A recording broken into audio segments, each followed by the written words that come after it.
Finally, I want to ask you about something that someone else asked you in the interview, and I thought the answer was interesting because I think it speaks to you and your generation a lot. Someone said, where do you see Tupac 10 years from now? You said, hey, I just want to be alive. That's real for you. That's so real. I made a metamorphosis. I'm a new person today. Because I used to strongly and honestly, I feel like I could represent my generation so much because I honestly did not care whether I lived or died. But now, I cannot die with people thinking I'm a rapist or a criminal. I can't leave until this shit's straight. You know, I'm not suicidal. I can't go until y'all really know what time it is. And then after that, boom, it's all over. And we can see, how this shit fall. But that's how it is. And the reason being is because if I can't live free, if I can't live with the same respect as the next man, I don't want to be here. Because God has cursed me to see what life should be like. If God wanted me to be this person and be happy here, he wouldn't let me feel so oppressed. He wouldn't let me feel so trampled on. You know what I'm saying? He wouldn't let me think the things I think. So I feel like I'm doing God's work. You know what I'm saying? Just because I don't have nothing to pass around for people to put money in the bucket don't mean I ain't doing God's work. I feel like I'm doing God's work. You know what I'm saying? Because these ghetto kids ain't God's children. And I don't see no missionaries coming through there. You know what I'm saying? So I'm doing God's work. While Reverend Jackson do his up in the middle class and he go to the White House and have dinner and pray over the president, I'm up in the hood, you know what I'm saying, doing my work with my folks. And just because I don't live there don't mean I don't go there. I got to go there because I can't hang nowhere else. All right, now that you've watched that clip of Tupac Shakur saying, God has cursed me to see what life should be like, I want to elaborate on that. So, many people on this earth are like him. I'm one of them. And it's because I'm an old soul and or chosen one. Not all old souls are chosen ones. I don't want anybody to think that's what I'm saying, actually. But so, was Tupac Shakur a chosen one? He's definitely an old soul, but was he a chosen one? Because a chosen one's it's a much higher honor than just being, an old soul, or at least your run-of-the-mill old soul. But was Tupac a chosen one? I think that would be accurate to say, because I know there's some shady stuff, you know, with the industry, him, and you just have to research. I don't want to get into it, but basically, all I'm going to say is just because you're a chosen one doesn't mean you are an extremely like holy being or something. But anyways, so chosen ones are, as Tupac put it, cursed to see what life should be like. I don't like to look at it that way. I mean, yes, you could look at it either way, but I'm gonna look at it as a blessing because, like, since God has blessed me from the time I was 16 with the sight to see, or at least to start seeing more and more of what this world is really about, what it really is, and I'm grateful for that. I consider it a blessing, really, but I see what he means, what Tupac means by God has cursed him to see what life should be like, because it is a burden. I mean, it is a burden. Don't get me wrong, but like that's a burden that we chosen ones are strong enough to bear. Somebody's got to. And I know this is like I'm saying chosen ones. It's so like cliche. If you're into this type of stuff to say, especially if you're on YouTube seeing all these videos people make about chosen ones. But I mean, what else do you say? I don't know what else to say. But how I was talking about because it's a burden to see what life should be like. And I'm going to get personal here, which I normally don't do, but wasn't too long ago. It was like I think at the end of last month, or not actually. Now that it's March, I think it was the at the end of January. I think it was at the end of January. I just had all these emotions just build up from just seeing how people are, the way of the world, just how people are confused, how people are insecure because they don't know themselves.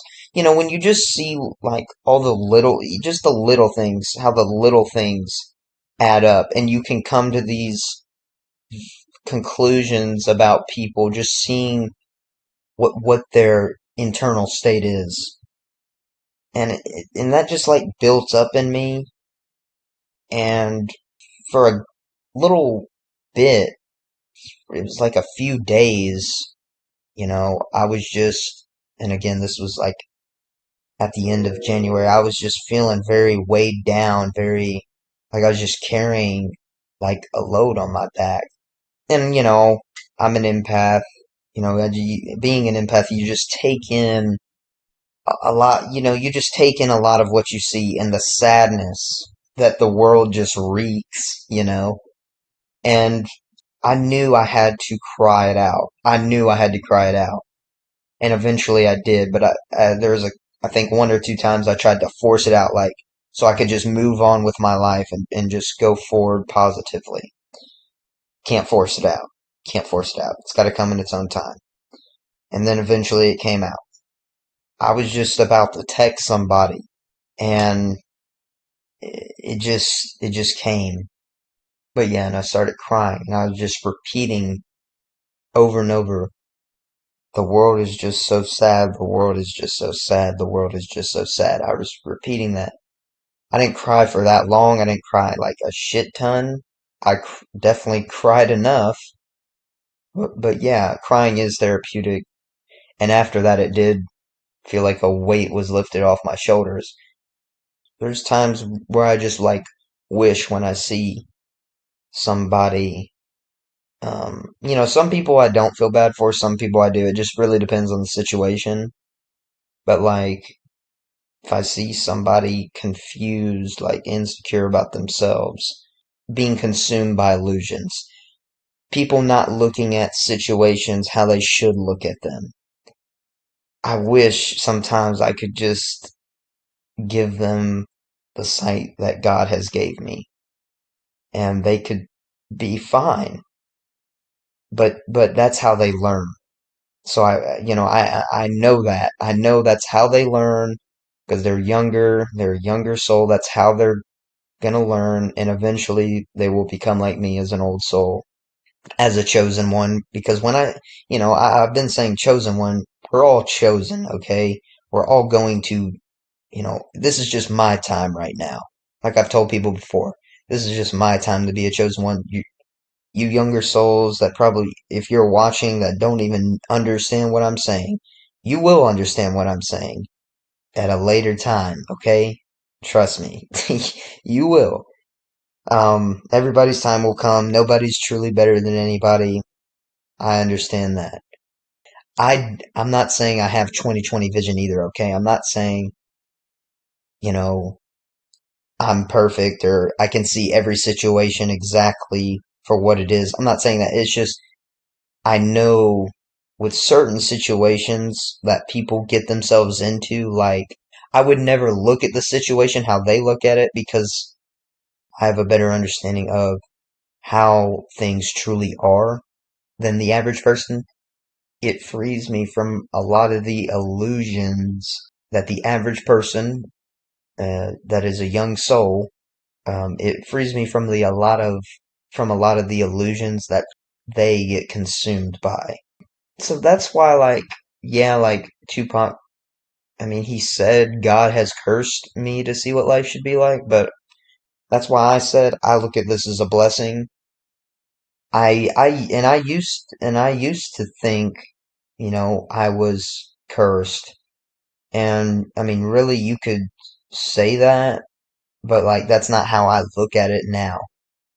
Like, when I was kind of first getting into on this path, I did used to look like, oh, I'm cursed and blah, blah, blah. But like, it's a double-edged sword, right? It's like it alleviates me from a lot of average people problems, is how I'm gonna put it.